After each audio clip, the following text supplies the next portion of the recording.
और सलीम मलिक के हवाले से बात हो रही है कि पाकिस्तान क्रिकेट बोर्ड के बाहर आज वो गए, अपने जवाब जमा कराए उन्होंने और फिर मीडिया से बातचीत भी की। तो आप इस हवाले से क्या कहना चाहेंगे, कैसा देख रहे हैं इस मामला को? फिर दोबारा जो है वो पुराने किस्से खुल रहे हैं।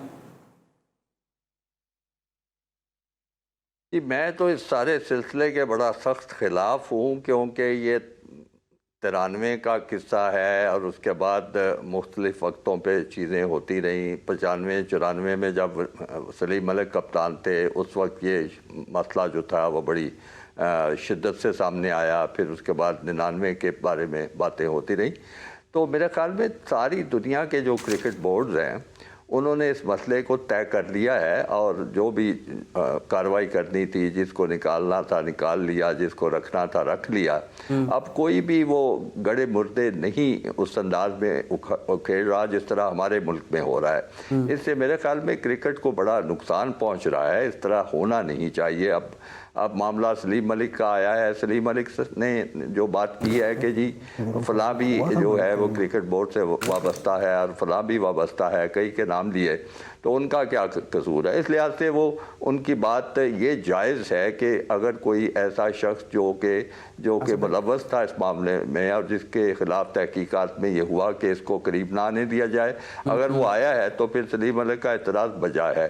लेकिन मैं इस बात को बड़ी शिद्दत से दोहराना चाहता हूँ कि इसका ये मतलब नहीं है कि वो फिर उनको भी ले आया जाए। इसका बेहतर हाल ये है कि किसी पे भी अगर कोई इस किस्म की इल्ज़ाम लगा है और किसी के ख़िलाफ़ कोई फ़ैसला ऐसा आया है कि इसको क्रिकेट के मामला से दूर रखा जाए, तो उन सबको दूर रखा जाए। ये हल होना चाहिए।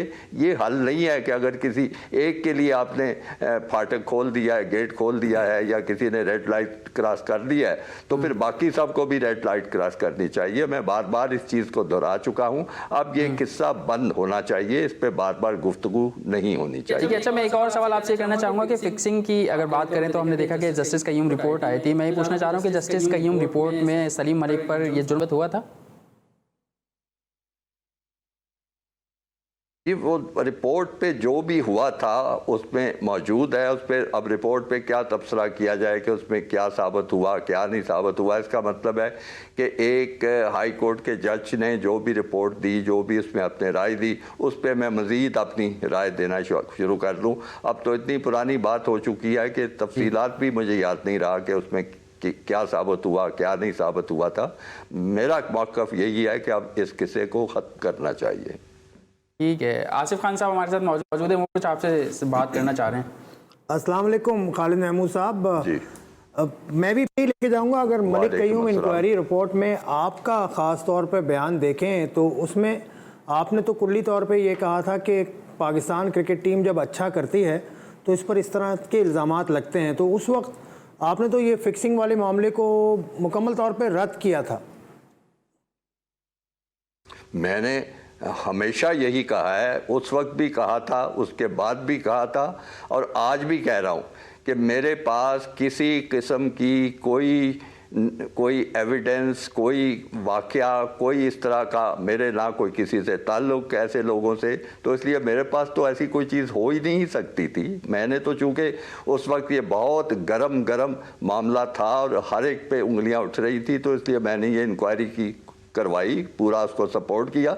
तो मेरे पास अगर कुछ फिक्सिंग की किसी तरह की भी कोई एविडेंस होती तो मैं खुद कार्रवाई करता, मुझे तो कहीं जाने की ज़रूरत ही नहीं थी। तो इसलिए मेरा मौक़िफ़ आज से 20 साल पहले जो था वो आज भी वही है। एक और चीज़ वाज़ेह कर दें, एक सवाल और, उसी इंक्वायरी रिपोर्ट में जहां अताउर रहमान बयान देते हैं तो खालिद महमूद साहब, वो अताउर रहमान साहब ने आपका नाम लिया कि आपके कहने पर उसने वो एफिडेविट वसीम अकरम के ख़िलाफ़ तब्दील किया। देखिए आसिफ, आप बड़े बाखबर शख्सियत हैं, तो आपने उसका तो हवाला दे दिया। अगर उसमें कोई भी संजीदगी होती या उसका कोई भी उस बात में वज़न होता तो वह जज साहब को इतने पावरलेस तो नहीं थे कि वो मुझे इसके बारे में पूछते ना और कहते कि आपने ऐसे क्यों किया है। वो बात ही बिल्कुल बेबुनियाद थी, बेकार थी। और फिर आपको शायद इल्म नहीं है कि अब हाल ही में अताउर रहमान ने दोबारा एक वीडियो रिकॉर्ड करके भेजी है जिसमें उसने पूरी तरह कहा है कि नहीं, वो मैंने बात गलत की थी, मेरा नाम लेके, कि उनका कोई ताल्लुक़ नहीं था इस बात से। तो फिर आप हम हाँ ये सवाल क्यों मुझसे पूछ रहे नहीं हैं? ठीक है, वो चली थी जब बात रिपोर्ट की, तो अच्छा है कि ये सारी ठीक है। चीजें अच्छा, लेकिन आपका एक बयान ये भी सामने आया था कि पाकिस्तान भारत का जो मैच था आज ही की तारीख में, मुझे याद है कि वो मैच हुआ था, और बांग्लादेश के हवाले से मैच पे आपने ये बात कही थी कि मशकूक थे, तो वो बयान उस पर आप क्या कहेंगे? जी, मैंने उन दोनों मैचों के हारने पे मायूसी का इजहार भी किया था। मैंने ये भी सोच का इजहार किया था कि इस पे तहकीकात होनी चाहिए कि मैच क्यों हारे गए। अब जब मैच कोई हारता है तो उसमें पता नहीं क्यों हमारी कौम जो है उसका सिर्फ एक ही सोच होती है कि ये मैच फिक्स हुआ था। देखिए, मैच हारने की बड़ी वजूहात हो सकती हैं। नंबर 1, आपस में मुख्तलिफ खिलाड़ियों की लड़ाई होती है, टीम की शिरादाबंदी होती है, वो जमकर नहीं खेलती। नंबर 2, कुछ खिलाड़ी ऐसे हो सकते हैं जो कप्तान के खिलाफ हों, वो चाहते हों कि कप्तान को इज्जत ना मिले और वो मैच हार जाए।